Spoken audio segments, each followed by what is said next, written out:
हाँ, तो आइए साथियों, सबसे पहले हम संस्कृत शब्द की व्युत्पत्ति के बारे में परिचय करते हैं।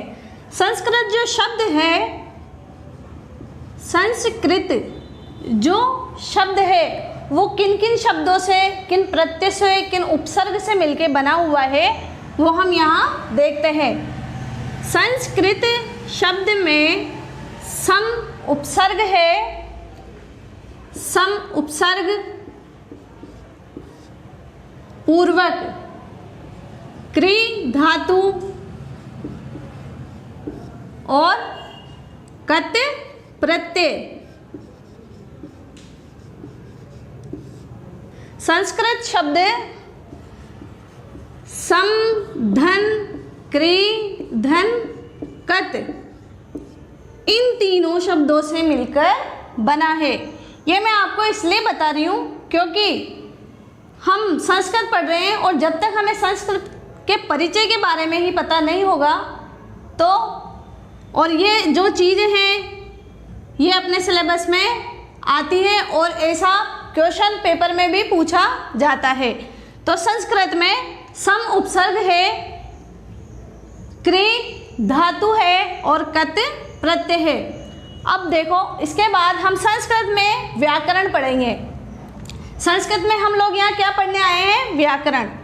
तो व्याकरण जो शब्द है वह भी संस्कृत की तरह ही अलग अलग भागों में विभाजित है और इसकी व्युत्पत्ति भी इसी प्रकार हुई है। व्याकरण में वि उपसर्ग पूर्वक वि और आ दो उपसर्ग है और क्रय धातु है और ल्यूट प्रत्यय है। व्याकरण शब्द में वि और आ दो उपसर्ग है, क्री धातु है और ल्यूट प्रत्यय है। यह है संस्कृत की व्युत्पत्ति और यह है व्याकरण की व्युत्पत्ति।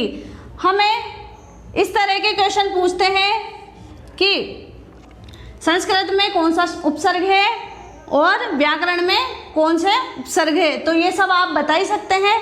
उसके बाद देखिए, अब हम संस्कृत का जो परिचय है उसके बारे में पढ़ेंगे। संस्कृत में हमारे पास क्या क्या है, कौन कौन से टॉपिक है जो हमें पढ़ने हैं, वो सब आप देखिए। तो संस्कृत में हमारा पहला टॉपिक है स्वर। देखो, स्वर आप सब जानते हो, स्वर कितने होते हैं वो सब हम सारा डिटेल से पढ़ेंगे। उसके बाद दूसरा टॉपिक देखो, व्यंजन। व्यंजन होते हैं जो स्वरों की सहायता से बोले जाते हैं। उसके बाद तीसरा टॉपिक है उच्चारण स्थान। उच्चारण स्थान, उच्चारण स्थान है, ये भी कहाँ कहाँ से बोले जाते हैं इसके बारे में हम बाद में डिटेल से पढ़ेंगे। और इन तीनों टॉपिक को मिला के एक और टॉपिक बना सकते हैं हम, माहेश्वर सूत्र। माहेश्वर सूत्र है, माहेश्वर जो सूत्र है वो संस्कृत की एक कड़ी है। जो संस्कृत की एक सबसे अहम जो चीज़ है वो माहेश्वर सूत्र है और माहेश्वर सूत्र से ही संस्कृत के ये जो तीनों टॉपिक है इनको हम आराम से पढ़ सकते हैं। उसके बाद चौथा टॉपिक है अपना उपसर्ग, पांचवा टॉपिक है प्रत्यय, छठा है संधि, सातवां वचन, आठवां टॉपिक है कारक और विभक्तियां। कारक और विभक्तियां,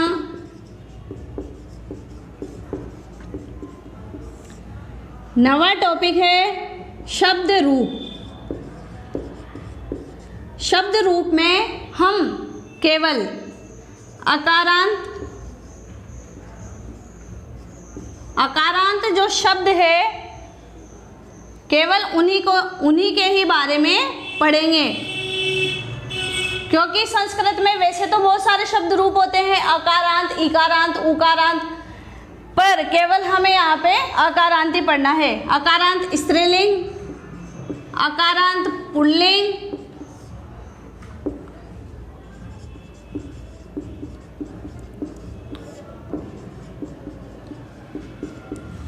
और नपुंसकलिंग। ये तीनों जो है हमें केवल इनका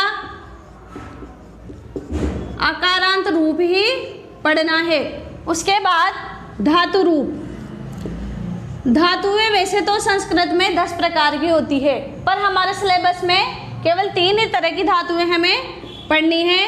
और इन 3 में भी पहला हमें पढ़ना है लट लकार, दूसरी पढ़नी है लोट लकार, और तीसरी धातु पढ़नी है हमें विधिलिंग लकार।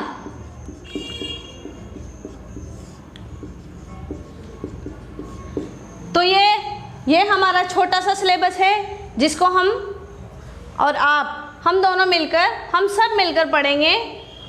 देखिए,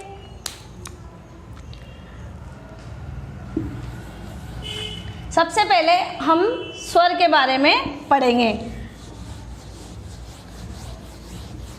संस्कृत में कितने स्वर होते हैं, कितने व्यंजन होते हैं, इसके बारे में हम पढ़ेंगे। तो देखिए, सबसे पहले मैंने क्या बताया था, हम स्वर, व्यंजन और उच्चारण स्थान, इन तीनों को माहेश्वर सूत्र की सहायता से पढ़ेंगे। तो सबसे पहले हम अपना पहला टॉपिक पढ़ते हैं, माहेश्वर सूत्र। और माहेश्वर सूत्र भगवान शिव ने जब 14 बार डमरू बजाया था, तो उसमें 14 जो स्वर निकले थे, उन 14 स्वरों से 14 सूत्र बनाए गए। उन 14 सूत्रों को ही माहेश्वर सूत्र कहा जाता है। और वो माहेश्वर सूत्र यहाँ पे लिखे हुए हैं, उनको आप देखिए। उस माहेश्वर सूत्र में पहला वाला जो सूत्र है वह है अ ई उ ण। दूसरा माहेश्वर सूत्र है रि रि क। तीसरा माहेश्वर सूत्र है ए ओ ङ।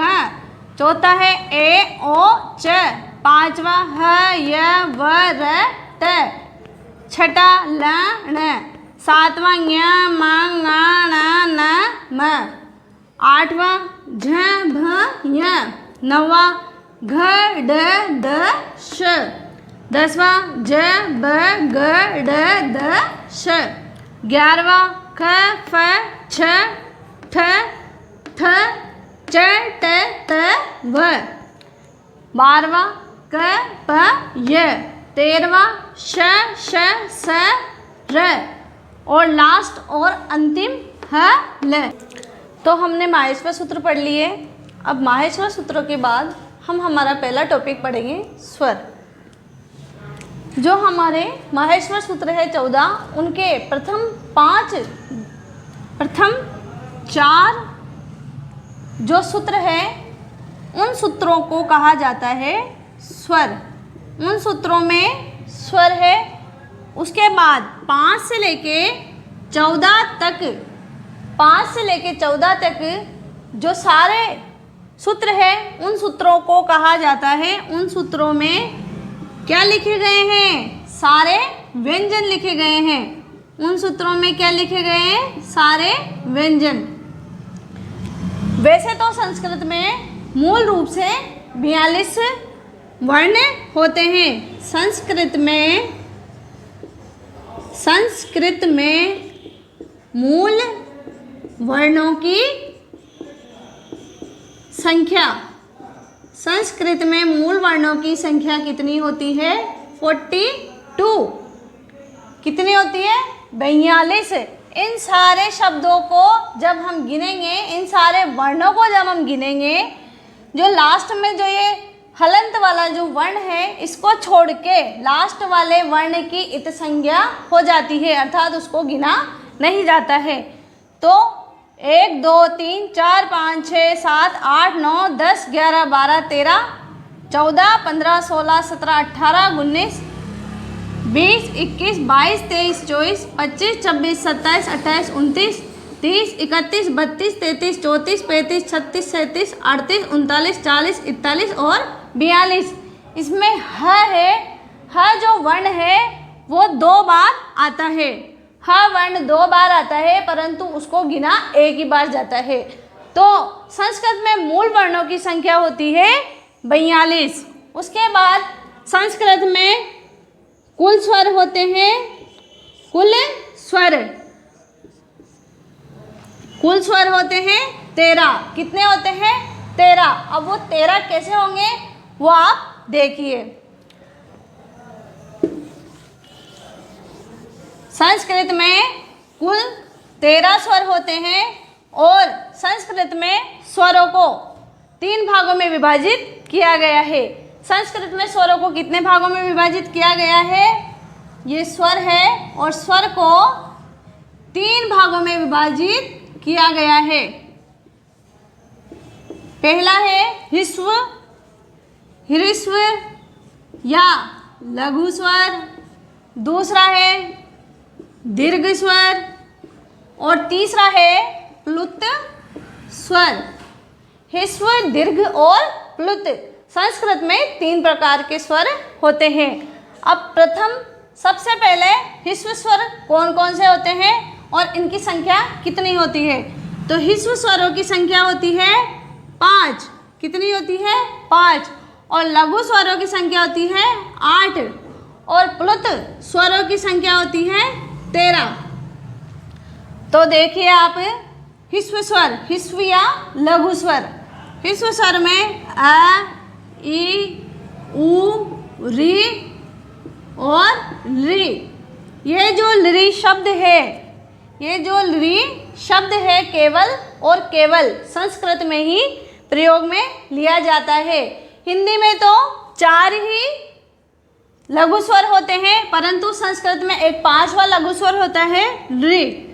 तो 1, 2, 3, 4 और ये 5 तो हो गए ह्रस्व स्वर। उसके बाद 1, 2, 3 और 4 तो ये है। उसके बाद तीसरा और चौथा माहेश्वर सूत्र। तो आ, बड़ी ई, बड़ा ऊ और बड़ी री। उसके बाद ए, ओ, आई और औ। ये हो गए दीर्घ स्वर। उसके बाद प्लुत स्वरों की बात हम करते हैं। तो प्लुत स्वरों में ये और ये, इन दोनों को मिला के इनको और इनको ही प्लुत स्वर कहा जाता है। और प्लुत स्वरों में ये 3 के जैसा जो निशान होता है, 3 के जैसा जो चिन्ह बना हुआ है, ये ऐसे 3 की तरह चिन्ह होता है। वो स्वरों के पीछे जहाँ लगा होता है तो उसको क्या कहा जाता है? प्लुत स्वर। प्लुत स्वर जैसे हम किसी को लंबी ध्वनि में किसी को आवाज़ लगाते हैं तो जैसे बोलेंगे राम, ऐसे बोलेंगे तो म के पीछे जो लंबी जो दीर्घ ध्वनि सुनाई दे रही है उसको ही क्या कहेंगे? प्लुत स्वर। जैसे अ के पीछे ये लगा दो, आ, ई,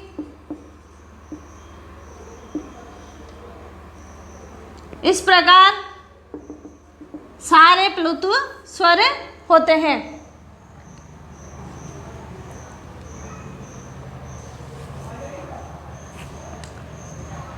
अ, आ, ई।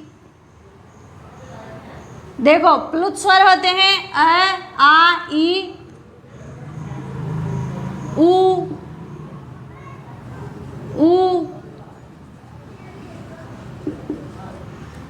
ई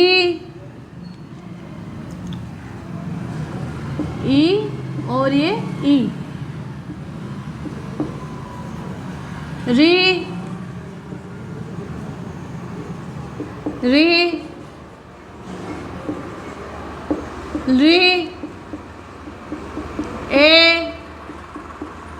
ए, ओ और औ। तो इस प्रकार ये हो गए प्लुत स्वर, दीर्घ स्वर और ह्रस्व या लघु स्वर। ह्रस्व या लघु स्वरों में स्वरों की संख्या होती है 5, दीर्घ स्वरों में स्वरों की संख्या होती है 8 और प्लुत स्वरों में स्वरों की संख्या होती है 13। स्वरों के बाद हम पढ़ेंगे व्यंजन, और व्यंजनों में कुल